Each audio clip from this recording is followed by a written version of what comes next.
One of the most significant things that photography has taught me is that you have to plan almost to a T, if not to a T, to a T. That's one of the most significant things that photography has taught me within my life. Is you have to plan things out, especially when it comes to a shoot. You need to know where the location is. You need to know if that location is actually accessible at that particular time that you are shooting.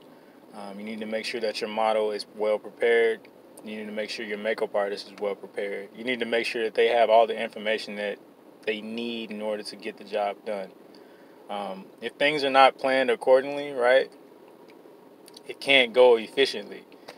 Um, you can do a lot of shooting and a lot of photography, you know, just off the whim. Like, yeah, we're just gonna go as it go, right? But the success rate is not as high as it would be if you were to plan for that particular shoot, right? But for me, for instance, this might seem basic, but I like to have everything written out, right? Location, time, the particular model, the makeup artist, the stylist, the location, the time of day I want to shoot it, the type of lighting that I want, the type of poses that I want, right? The type of mood that I'm trying to project from the particular images that I'm trying to create. These are all things that I try to plan out prior to the shoot. You know, um, throughout my life, I have procrastinated on a lot of things, and like I said, the most significant thing that photography has taught me is that you have to plan things out in order for them to go the way that you would like them to go. Um, Say, for instance, like you didn't really scout the location prior to your shoot. So, say you have a shoot on Saturday and you know where you want to shoot it, like you know the location that you want to shoot it. But if you did not do the necessary scouting of the location, that location might be closed the day that your shoot is scheduled. If you didn't scout the location 2 to 3 days prior to the shoot, your stylist might show up there, your makeup artist might show up there, the model might show up there, and you might show up there, and it's closed. You want to shoot in an abandoned field that you saw a week ago. It's like, oh, that was nice. I really want to shoot there. And you have that plan. And then you show up there the next week without scouting the location, and you get there, and they're doing construction. I'm pretty sure they set up for that construction like 2 to 3 days prior to that, right? So you just got to plan for it. Do your due diligence. Um, Make sure everybody's on the same page.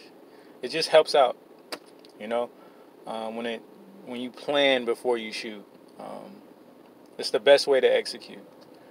Some of your most favorite photographers, as far as Mark Baptiste or Mario Testino, they plan it out to a T. They have their whole process. I think for me, I'm starting to build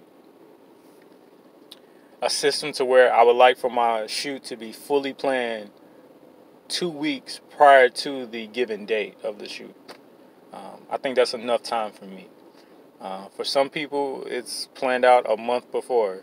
I want to get to that point as well. But don't be like me in the beginning or certain people and have it all planned out a day before the shoot. The reason why is because the things happen. Like I said, location might be closed, or say your makeup artist say she can't show up that day. You should have a backup makeup artist just in case. Or say your stylist can't show up. What are you going to do to take care of that situation? So when you plan ahead, you're able to plan for success.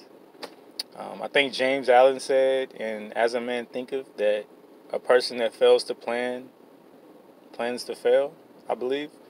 But you have to plan. Um, there's no ifs, ands, or buts about it. Like in photography, if you want to be successful and you want to execute properly, you got to plan. And that's a message to you as well as to myself.